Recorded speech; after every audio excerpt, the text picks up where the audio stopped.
Thanks everyone for joining us here for this special webinar on the new TARP requirements that we've got for this year. Well, it's really our empowering safety program, but we do have some new requirements. We've gotten a lot of questions on this. You guys have been receiving these reports here for the last few months, and we just wanted to come on here and just let everyone know what the new requirements are for the program in order for you to get your money back, right? So let's go ahead and dive right into it. Um, this new program is all about empowering safety.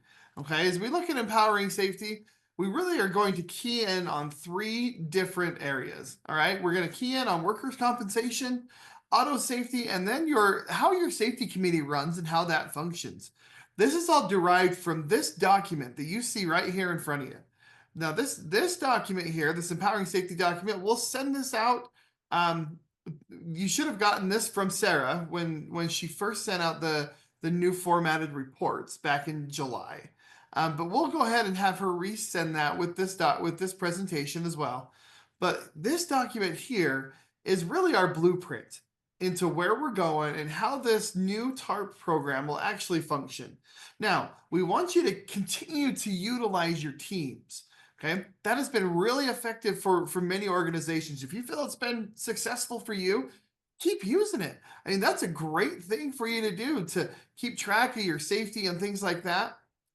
The only thing that's changing is Sarah's not going to keep up with those teams anymore. She's not going to let you know if there's a team that missed their incentive for the month because there was an accident or something. Okay, that's kind of going to be on you as the organization, but we're going to provide you some tools in order to help you determine if there was an incident, if any, those things need to be reviewed just by some easy visual indicators, so you can tell right at a glance from your report if we need to review these things. Okay, so as we go through this empowering safety, okay, this is really kind of a shift a little bit. Okay, it's less of let's just focus on the teams and the incidents and things like that, but now let's focus more on those things that we can do in order to make the incidents go away in the first place, so we don't have to have those discussions. Okay, so as we talk, this first section here is workers' compensation. And as we talk this first section under workers' compensation, there are four main components here: prompt reporting, directed care, light duty, and return to work. Okay, so as we look at prompt reporting, okay, what we'd like is you have some kind of a policy around prompt reporting of any incidents that you have inside the organization. Okay, don't delay these things, because time definitely equals money as we get to claims and reporting people being hurt or in auto accidents or things like that. Um, as we go through, you should have a good policy around these reporting procedures. Okay, what that means is staff to supervisor, if there's a staff member that gets hurt, they should immediately report to their supervisor any and all incidents that happen. Okay, that should be an immediate report right to the supervisor. Now, if we've got a life-threatening emergency or something that's immediately dangerous to your limbs or whatever it may be, okay, of course, call 911. Make sure you get the appropriate medical care going. Okay, but make sure you've also that immediately we notify that supervisor. Okay, the supervisor is immediately notified so that they can then start the process of what they need to do in order to notify the workers' compensation coordinator, or what you see here is the WCC. Okay, that workers' compensation coordinator, that might be an HR person, it might be your risk manager, it might be the city manager or the recorder or somebody like that. Okay, it's just the person inside of your organization who, if it's a workers' compensation injury, if a worker gets hurt out on the job, that is in charge of putting that claim into the system and letting us know at the trust that we've got something that we need to follow up on.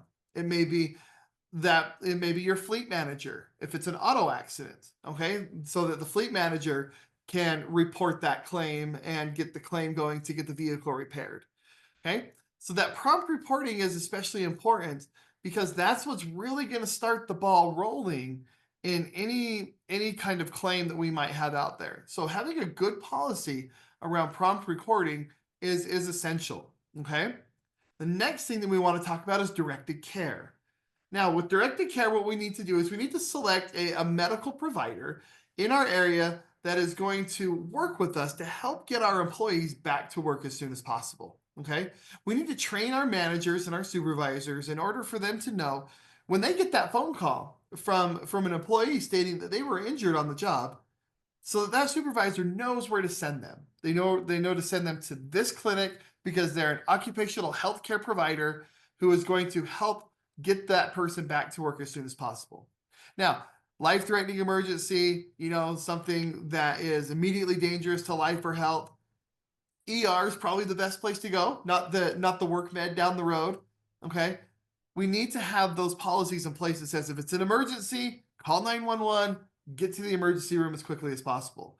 Now, if it's a sprain or a strain, a cut, something that's beyond normal first aid, and we need to seek doctor's care for it, where might need stitches or a broken bone or something like that, that directed care clinic is available and ready to help us when we need to do that. Okay, we don't want to be sending everyone to the emergency room all the time because that's expensive.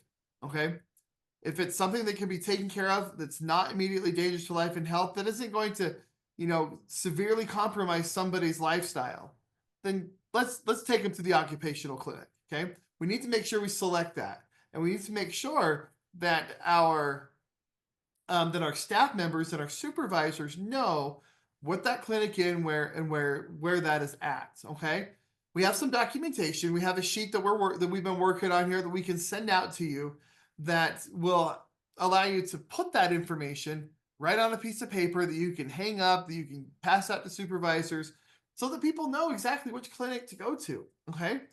And like I said, as we're selecting this medical provider, we want to make sure that we select one that's a good occupational health care provider. Around here in the state of Utah, many of us have these Intermountain WorkMed sites. Okay, WorkMed is one of those great carriers. There's also other carriers around, the CareNows and things like that.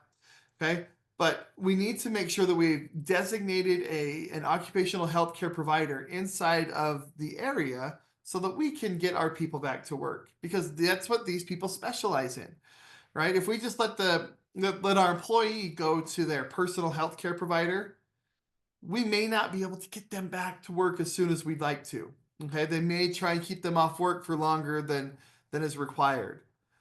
We get them to one of these clinics. These are the clinics that help us to accommodate light and modified duty, so we can get our employees back to work as soon as possible. Okay.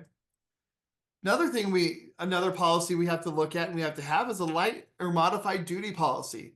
This is that policy that says, hey, we're going to help somebody if they've been out of work and they get a doctor's note back that says, you can come back to work, but it's going to be on light duty. You can only lift 10 pounds. You can't sit down for a long period of time. You can't traverse long distances or walk. You need the use of a wheelchair or whatever it may be. Okay, but they can still be back to work and doing other things. That's what we mean by a light or modified duty policy, is that we have jobs around the organization for an injured person to do before they can get back to full duty with their regular work. Okay, so what this means is it doesn't have to be within that own department. So let's say we have a worker who works in our public works department. That worker gets hurt. Okay, and they can't go back to the job they were doing before. They're a flagger, let's say. They're out there, they're turning the sign, stop and slow. Okay, but they can't go and get back out there on the roads because they can't stand for a long period of time. Well, we can shift that person's responsibilities, shift their job duties into another area. It doesn't have to be within the public works department. It could be in the office. It could be at the police station. It could be in the Parks and Rec department. Okay, it doesn't have to be within that own person's department. It just has to accommodate the light duty work that the doctor's note sets forward.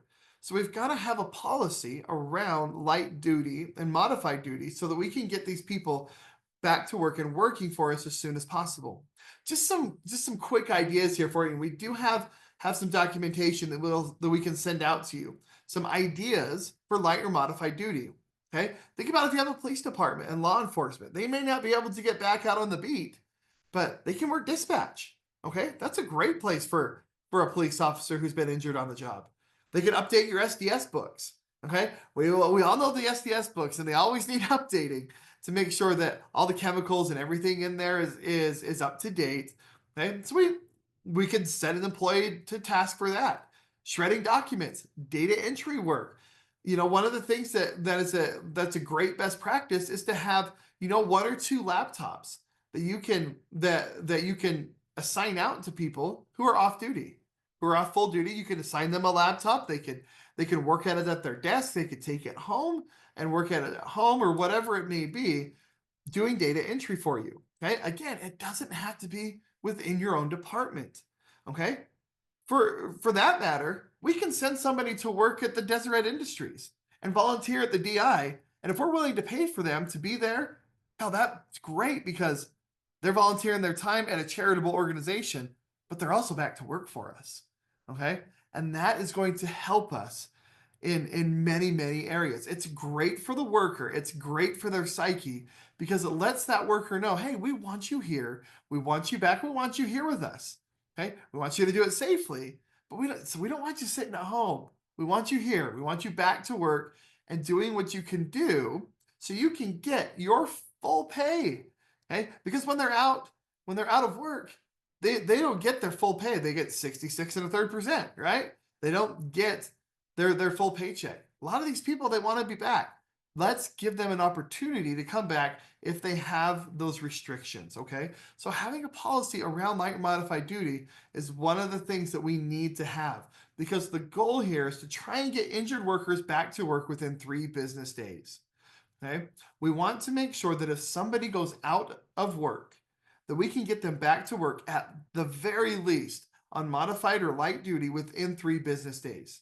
Okay. If we're able to do that, what we can do is we can lower the amount of money, lower the amount of the cost or the impact that has on your EMOD by about 70%.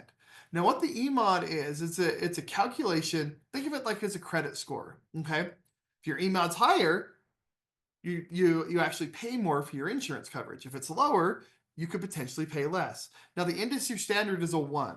Okay. So if you're at a 1, you are having the same amount of losses that we kind of expect. Okay. There's always an expected amount of loss that you could have in your organization because of the work we do, the employees that we have, the cars that we're driving. Okay. If we're below that 1, we get discounts. If we go above that 1, then we have surcharges. Okay. We want to be at 1 or below. And this simple thing of trying to get people back to work within 3 business days, this is one of the greatest things we can do in order to lower that EMOD calculation down so that we can get the discounts that we want. Okay. So getting people back to work is extremely important. We need to have a plan in place before the injury happens that really provides those temporary work assignments, and that the supervisors all know this is what our goal is to try and get our folks back to work as soon as possible. Okay. We need to have a good return to work policy as well as that light duty policy. These things kind of go hand in hand together. Okay. That return to work policy, we got to know who's off of work. We got to know who's out. So the supervisor should be in contact with the injured worker multiple times per week, letting them know, hey, we'd like you back here. We'd like you back. How you doing? Has the doctor released you? Whatever it is. And if we have injured workers out there, part of the policy should be that they always share their work slip or their doctor's notes with you in the organization, so that we can make sure that we're getting those people back to work as soon as possible, and that those clinics that we've identified are working with us, are helping us to try and get these people back to work. Okay. Now let's move on to auto safety. Auto safety is our next section here in empowering safety. And there's 3 main components here. Is our motor vehicle records program, the driver qualification program, and then having a good solid backing policy. Okay. As we look at motor vehicle records, we provide these motor vehicle records to you every single month. It's completely free. There's no cost to you. And what the MVRs do is they monitor the driver records for violations and accidents of all the drivers inside of your organization. Okay. Really what we say with the MVR is that we'd like everyone to be on there. We'd like all the folks inside your organization who drive a city or a municipal vehicle, or could potentially drive one of your organization vehicles, that we get them on the MVR report. Okay. What that means is that we have regular updates for any new drivers who are out there. Okay. So if you get a new hire, we got to have them on the MVR report. If there is a driver that no longer works there, we want to take them off. Okay, just so that this is a usable document for you to make your decisions on who should be driving your city your city or county or district vehicles. As we look at the MVR program and it's really easy to manage. Okay, if you have a new hire, all we need is for you to send us their name, and we can get them added. If it's a excuse me. Just a quick Yeah. correction on that, Mike. Just to send us just their driver's license number is what we Thank need. you. No, we don't want to Yes. have any other information along with that. Well, all we need Right. is a driver's license number, and so we make sure the data is secure, and then we can quickly add them. When you take somebody off of your list, tell us their name. There we go. Thank you. And then we will use their name. That makes it easier for us to be able to take them off. See, that's why Jason's here. He's here to keep me straight. So Just there to watch. yeah. So additions, just the driver's license number, removals, just the person's name. Don't ever send those two things together. So like Jason said, so that we can keep the privacy of the individual. Okay. And when we talk regular updates, we're going to send you this report every single month. What we'd like you to do is go through this every single month, making sure that all the drivers are current. Okay, making sure that this report is listing everything you think you need to see. You'll see two sections on here. You'll see a section with a watch list, which you kind of see here at the very top of this report. Okay, and the second page is a violations report, and it's going to list all the violations, whether they were at work or not. Okay, we can use this report to help us determine who should be driving for us. Okay, because a great indicator of future behavior is past performance. So if we see somebody on this list who has a history of speeding or a history of being ticketed for talking on their or texting on their cell phone while they're driving, maybe that's somebody we don't want to have driving one of our vehicles for us. Okay, this MVR program should really drive your driver qualification program. Okay, again, all the violations are included inside of your driver qualification policy, whether they were at work or not. Because again, future performance is really closely based to past behaviors. Okay, you should have inside of your driver qualification policy things that qualify your drivers, whether they be unacceptable, acceptable, or borderline. Okay, what constitutes somebody being able to drive for you? What constitutes them not being able to, and what constitutes them being right on the edge. Like if something happens tomorrow or in 2 weeks or in 6 months from now, could disqualify you from driving some of our vehicles. We need to make sure we're putting the right people behind the wheel of our vehicles so that we can make sure that not only do they stay safe, but our property and our vehicles, they stay safe as well. Okay. So that driver qualification policy should be based around that MVR that you're getting and saying, if you see somebody on the watch list, if you have this kind of accidents or these kind of speeding incidences or whatever it may be, this is what's acceptable or not acceptable or borderline on if you're going to keep driving our vehicles. We have boilerplate policies for you for this. We have blueprints that you can use and just make sure that it's good with your organization, good with your attorneys and things like that, that you adopt some of these policies if you don't have them. Let us know and we can get you these driver qualification templates so that you can take a look and see what you think. One of the other really big aspects of our empowering safety is vehicle backing. So here's some data just from the last 5 years that shows you that vehicle backing is one of those things here at the Trust that we continue to struggle with. In the last 5 years, it is our number one at fault cause of vehicle accidents. 329 backing accidents within the last 5 years. And backing accidents are one of those things that we can 100% make go away just by instituting a few easy steps. Okay? So, one of the things with empowering safety is we'd like you to have a backing policy. And a backing policy means that you are able to articulate to the staff members the things that they have to do in order to drive one of your vehicles and what constitutes them being able to back into a spot or whatever it may be. Okay. We want to have a circle of safety around your vehicle. Circle of safety, you think gold, GOAL, get out and look. Okay. Making sure that everything's safe around the vehicle. There's not a tree we're going to back into, or a dog we're going to run over, or somebody's bike we're going to crush. Okay. We have to be prepared to back up. What that means is we talk to the staff about putting the cell phones away, setting the navigation, the music, whatever it may be, before you take the vehicle out of park and put it in reverse. Okay. Other things that are more active measures in a backing policy is backing in upon arrival. Okay. Choosing a parking spot that may have that is a pull through spot rather than a spot that forces you to back out. Some other active prevention measures, use of a spotter. If they're ever driving with somebody, God, this is a great thing that we can do. And right into our backing policy is that if we have 2 or more people inside the vehicle, okay, that one of them gets out and acts as a spotter. Acts as a spotter and helps the other one back out of the parking spot.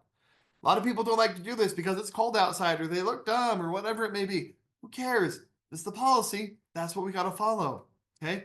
Another thing is we could encourage or require the use of cones around the vehicle. Okay. Placing a cone at the passenger rear part of the vehicle. So it forces the driver to get out of the vehicle, walk all the way around, ensuring they have that circle of safety before they pull out of that parking spot. Now, having that cone in place at the passenger rear is important because if we have it at the driver rear or around the front of the vehicle, that driver doesn't walk all the way around the vehicle and ensure they have that circle of safety. So some kind of an active prevention measure, whether that's backing in upon arrival, using a pull-through spot, using a spotter, using use of cones, whatever, okay, is a great idea when instituting this backing policy, okay? Our next section that we're going to talk about here is on your safety committees, okay? Now, your safety committees, we should have regular meetings of your safety committees. What we like to say is that there's a monthly meeting. Every month you meet as a safety committee. Okay, and inside of these safety committees, you have incident reviews. We look at these monthly scorecards, and we look at performance evaluations. Okay, so let's talk about this and these four sections of the last part of empowering safety. Again, safety committees they're the leaders. They chart the course for safety inside the organization. It should be comprised of staff members from all levels and all departments. We encourage you to have a member of every department present in your staff, in your safety committee.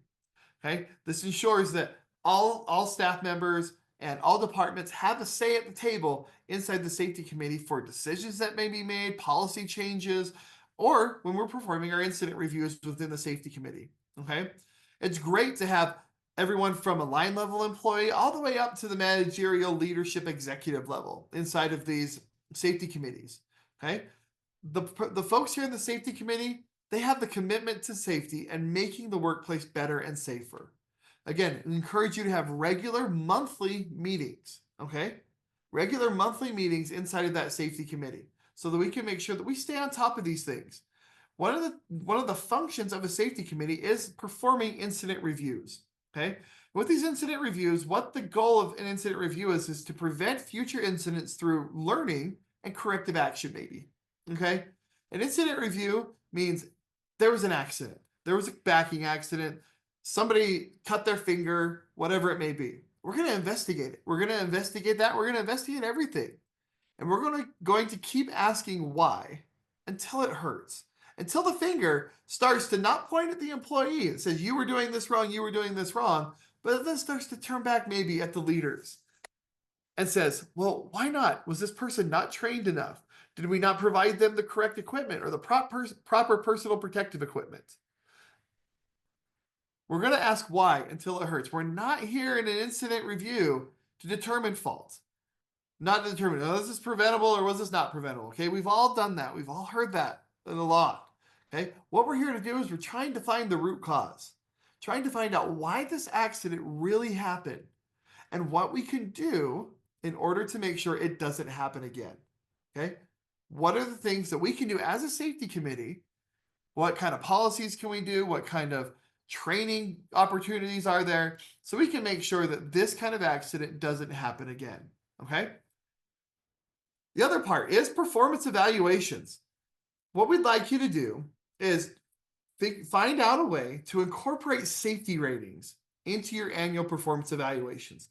Now, that could be on a number, on 1 to 5, A, B, C, D, whatever it may be. Okay. Kind of, you guys can determine what that means inside the organization. But incorporating a safety rating per se into your performance evaluations, God, that's what's going to change behavior.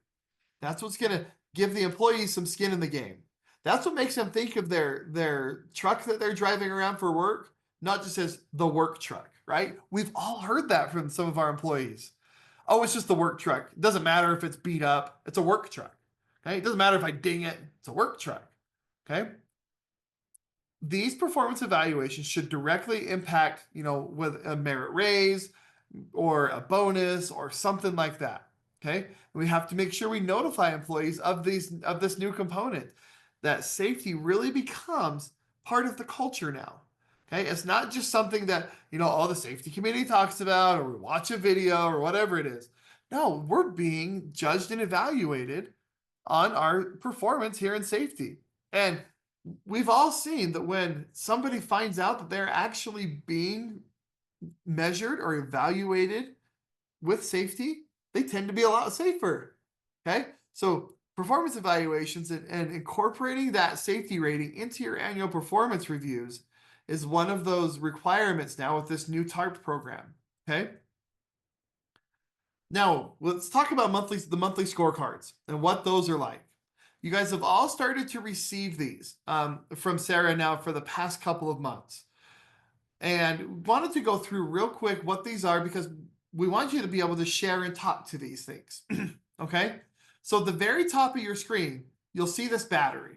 And that battery at the top of the top of your report lists whether the monthly incentive for that month for the organization is earned, it'd be green, or if it's not earned, this red color that you see here. Okay. If it's green, if it's 100% and it says earned, that means there were no accidents in the organization for that previous month. So Sarah will work to send out these reports by the middle of each month for the previous month. Okay. So if we're in the month of November, when she sends that report out here in the middle of November, it will be for the month of October for the accidents or no accidents that happened in the month of October. Okay.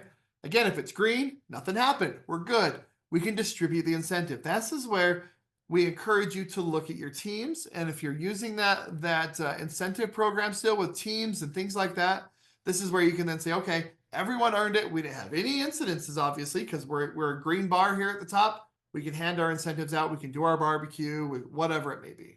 Okay. Now, if it's red, like you see here in the graphic, okay, that means that somewhere inside the organization, there was an incident, there was a claim, there was a workers' compensation, a person was injured, there was a driver that got in an accident, whatever it may be. There was something that happened inside of auto or workers' compensation that flipped this to red and said there was a claim and we didn't earn our incentive. Now, how do we determine who it was? If we're using teams, how do we determine which team doesn't qualify for the incentives or whatever it may be?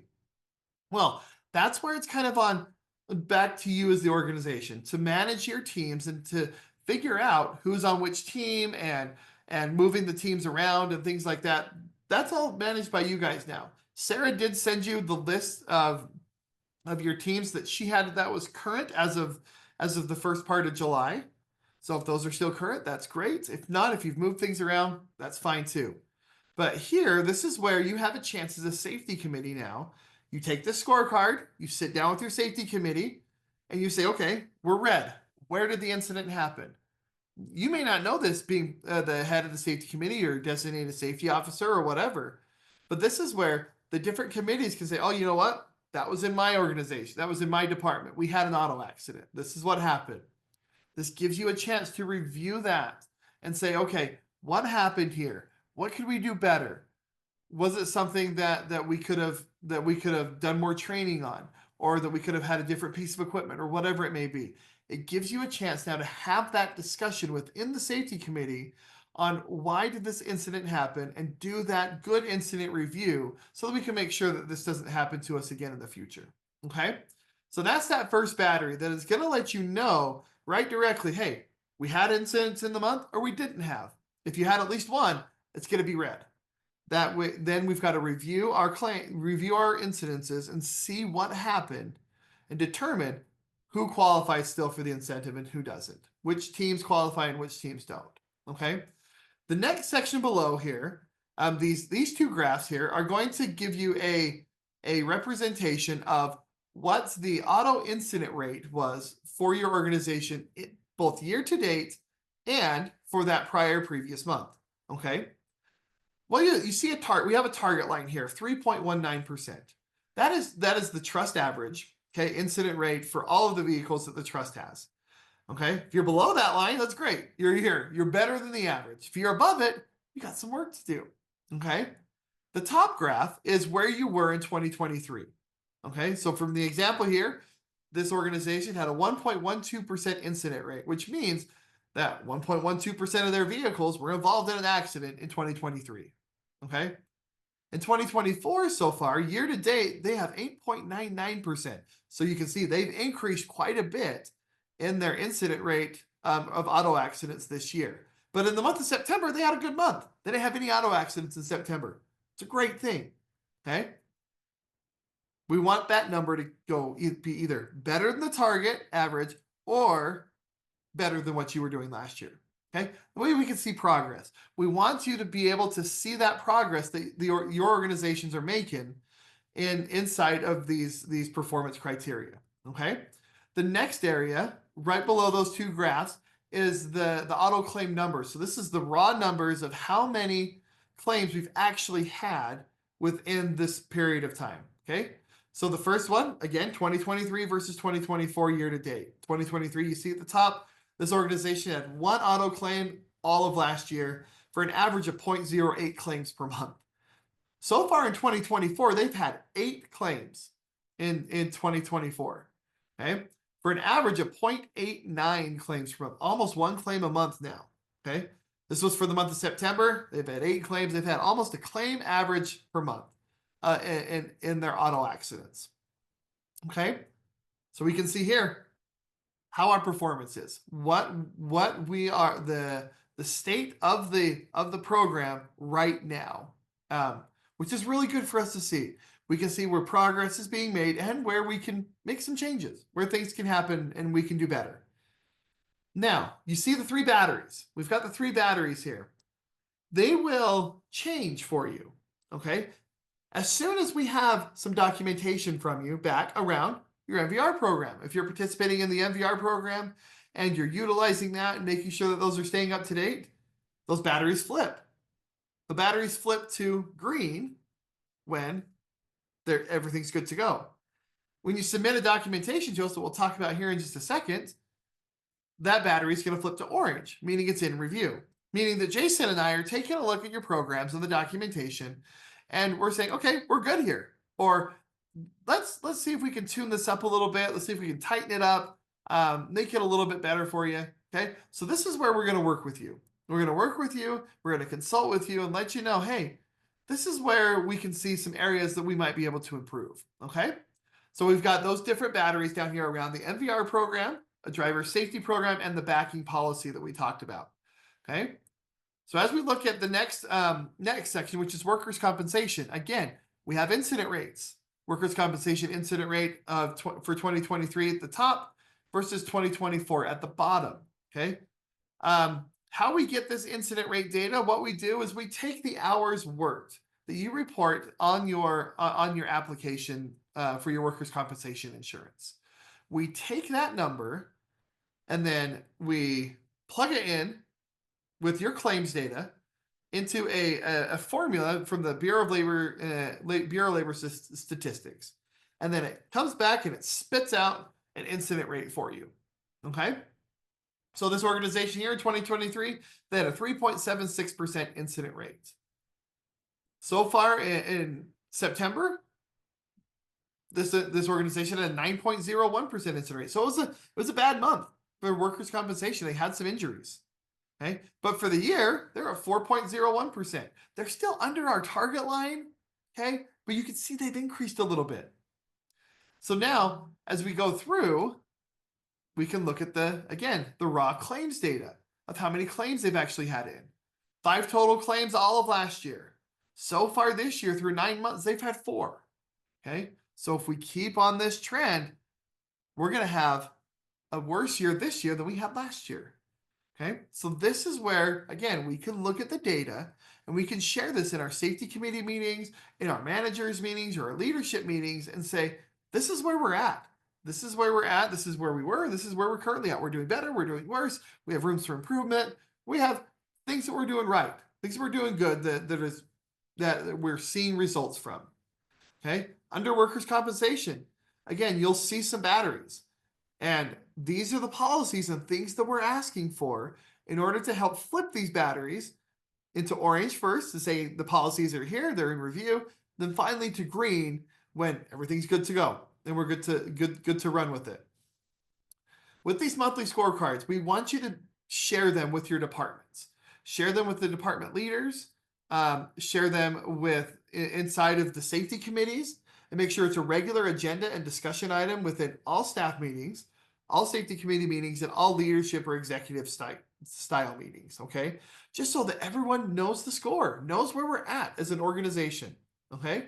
This helps to foster that awareness and accountability around every single employee, because remember, we want you to have a policy and a procedure that safety is a part of their performance evaluations.